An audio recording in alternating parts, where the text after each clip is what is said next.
నమస్కారం. మళ్ళీ నన్ను హౌస్ అరెస్ట్ చేశారు. బహుశా భారతదేశంలో నన్ను చేసినన్ని హౌస్ అరెస్టులను ఎవరిని చేసి ఉండరేమో. ఏ గవర్నమెంట్ వచ్చినా వెంటనే ఏదన్నా ఎక్కడన్నా గొడవ జరుగుతుంటే ఎక్కడికన్నా వెళ్దాం అనుకుంటే హౌస్ అరెస్ట్. భీమవరంలో దగ్గర ఆకివీడులో గొడవ జరిగింది. అక్కడ శ్రీరామనవమి రోజున డిప్యూటీ స్పీకర్ గారు రాముడి విగ్రహానికి దండ వేయడానికి వెళ్ళినప్పుడు ఆయన వెళ్ళిపోయిన తర్వాత గొడవ జరిగిందని చెప్పి కేంద్ర మంత్రి వారు కూడా చెప్పారు. అదే సంగతి నాకు తహసీల్దార్కి నేను ఫోన్ చేశాను. ఎందుకంటే అక్కడ ఉద్రిక్త పరిస్థితులు ఉన్నాయని చెప్పి అంతకుముందు నైట్ నాకు ఫోన్ చేశారు. ఏం జరిగిందో ఏంటో ఎంఆర్ఓ గారికి కరెక్ట్గా తెలుస్తుందని నేను ఆయనకు ఫోన్ చేసినప్పటికి అందరూ వెళ్ళిపోయారండి, ఎటువంటి గొడవ జరగలేదని చెప్పాడు. దాని తర్వాత గొడవలు జరిగినట్టు కొట్టుకున్నట్టు వార్తలు వచ్చినాయి. దాని తర్వాత ఇరు వర్గాలకి కూడా దెబ్బ తగిలినట్టు కొంతమందిని హాస్పిటల్లో ఇరు వర్గాలని వేసినట్టుగా వచ్చినాయి. సరే, ఏం జరిగిందో ఒక వర్షనే వస్తుంది, వన్ సైడ్ వర్షన్ వస్తుంది. అంటే డిప్యూటీ స్పీకర్ గారు వైపు వర్షన్ వస్తుంది, ఈ దళితుల వర్షను అసలు ఏం జరిగింది ఏంటి అన్నది వాళ్ళ వర్షన్ ఏం రావట్లే, అంతా వన్ సైడెడ్. వాళ్ళని 57 మంది మీద కేసులు పెట్టారు. ఆ కేసు కూడా 57 మంది మీద కూడా అటెంప్ట్ టు మర్డర్ అంటే బెయిల్ ఇవ్వని సెక్షన్ పెట్టారు. 57 మంది మీద ఒక 3 ఇన్పేషెంట్ కింద గవర్నమెంట్ హాస్పిటల్లో జాయిన్ అయ్యారు. అవతల వర్గం వాళ్ళు జనసేన కార్యకర్తలు అనుకుంటా, మరి ఎవరో మనకు సరిగ్గా తెలియదు. దానికి 3 కొట్టడానికి పోనీ ఏమన్నా చాలా డేంజరస్ ఏమన్నా గ్రీవియస్ ఇంజరీస్ ఉన్నాయంటే ఏం లేవు, చిన్న దెబ్బలే అని చెప్పారు.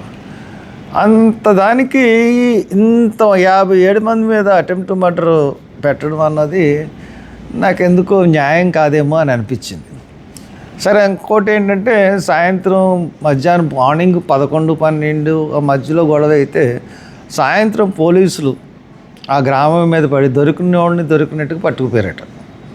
అప్పటికే ఆ విలేజ్ అంతా కూడా బిక్కుమంటూనే ఉంటున్నారు, ఎప్పుడు ఎవరు వచ్చి దాడి చేస్తారో అని భయంగానే ఉంటున్నారు.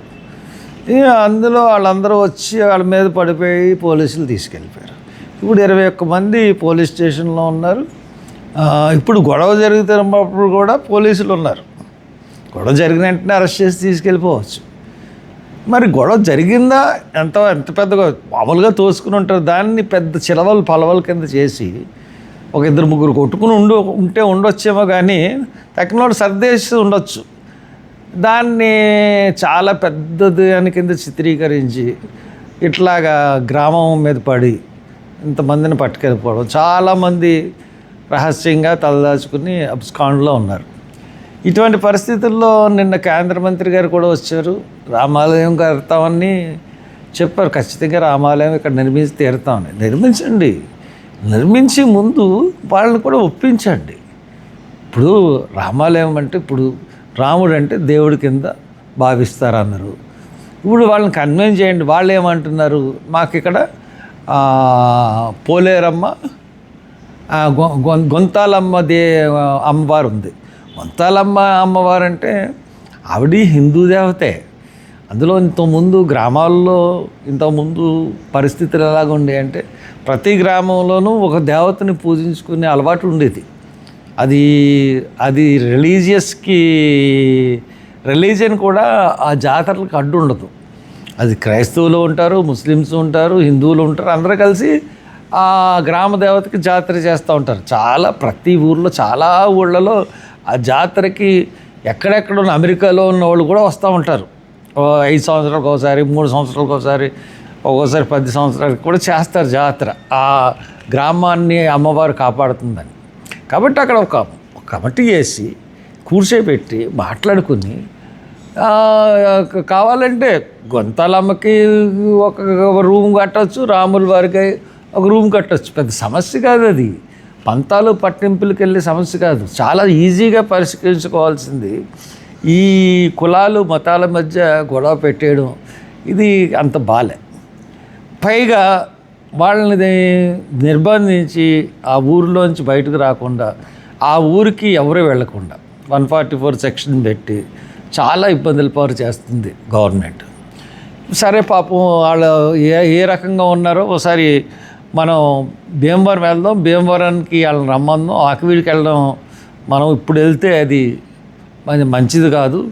ఎందువల్లంటే పరిస్థితులు ఎలా ఉన్నాయో తెలియదు కాబట్టి నేను మార్నింగు భీమవరం బయలుదేరాను. భీమవరం బయలుదేరేటప్పుడు ఒక ఆయనకి చెప్పాను, ఒక అడ్వకేట్కి వస్తున్నాను అని చెప్పాను. వెళ్ళాను. వెళ్ళేటప్పటికల్లా క్వారీ మీద అడ్డుకున్నారు పోలీసులు. అడ్డుకుని వెనక్కి తీసుకొచ్చారు. మిమ్మల్ని అరెస్ట్ చేస్తున్నాం అన్నారు.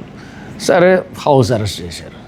ఇప్పుడు నన్ను హౌస్ అరెస్ట్ చేయడం వల్ల నాకు పోయేది వచ్చేది ఏం లేదు, కానీ ముందు అక్కడ వాళ్ళకి స్వాతంత్రం ఇవ్వండి, వాళ్ళ వర్షన్ ఏదో బయటకు రానివ్వండి. అంతేగాని ప్రభుత్వం ఇలాగా దళితులను అణిచివేయాలి అన్నది ఆ వాదన తప్పు. ఇంకో విషయం చెప్తా ఉన్నాను, మీకు ఓట్లు వేయలేదనే కదా జగన్మోహన్ రెడ్డికి ఓట్లు వేశారు అని చెప్పేసి వాళ్ళందరినీ ఇన్ని ఇబ్బందులు పెడతా ఉన్నారు. మరి పోనీ వాళ్ళ తరపున జగన్మోహన్ రెడ్డి వచ్చాడా? జగన్ పార్టీ వచ్చిందా? ఆ పార్టీ కూడా రాలేదు.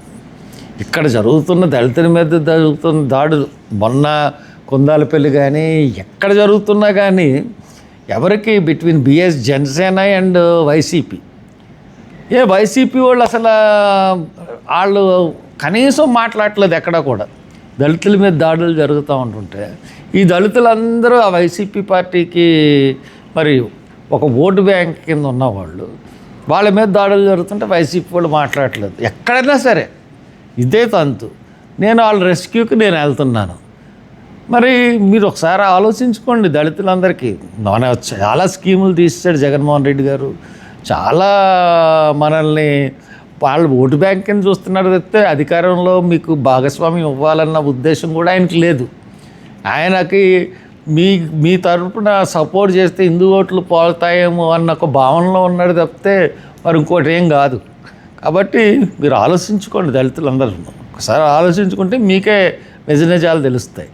ఇప్పుడు నన్ను హౌస్ అరెస్ట్ చేయడం వల్ల నాకు వచ్చే నష్టం కూడా ఏం లేదు. మీ గురించి నేను న్యాయం గురించి పోరాడతాను. దళితులా లేకపోతే కాపులా లేకపోతే ఎవరో అని కాదు. నేను ఒక బ్రాహ్మణ్ కుటుంబం గురించి వాళ్ళకి న్యాయం చేయాలని 48 రోజులు జైల్లో ఉన్నాను నేను. వాళ్ళు ఏం దళితులా? ఒక బ్రాహ్మణ్ కుటుంబాన్ని అన్యాయంగా అక్రమంగా జడ్జి గారు ఒక ఆయన బలవంతంగా ఖాళీ చేయించడానికి పూనుకుంటే నేను అడ్డు నించున్నాను.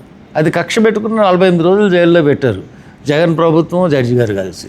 కాబట్టి ఇటువంటి విషయాలన్నీ కూడా నేనేదో దళితులకి సపోర్టింగ్గా నాది ఎవరికి అక్రమం జరిగినా ఎవరికి అన్యాయం జరిగినా వెళ్ళే మనస్తత్వం. ఇప్పుడు మనస్తత్వం కాదు అది.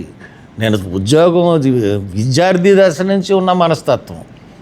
కాబట్టి ఆ విధంగా నేను ఎప్పుడైనా ఎవరి మీద ఎక్కడ దాడి జరిగినా వెళ్తాను. నేను ఖచ్చితంగా 100% వెళ్ళి నేను వాళ్ళకి బాసటగా ఉంటాను. అన్యాయం అయిన వాళ్ళకి, అక్రమంగా బాధలో పడుతున్న వాళ్ళ గురించి వెళ్తాను.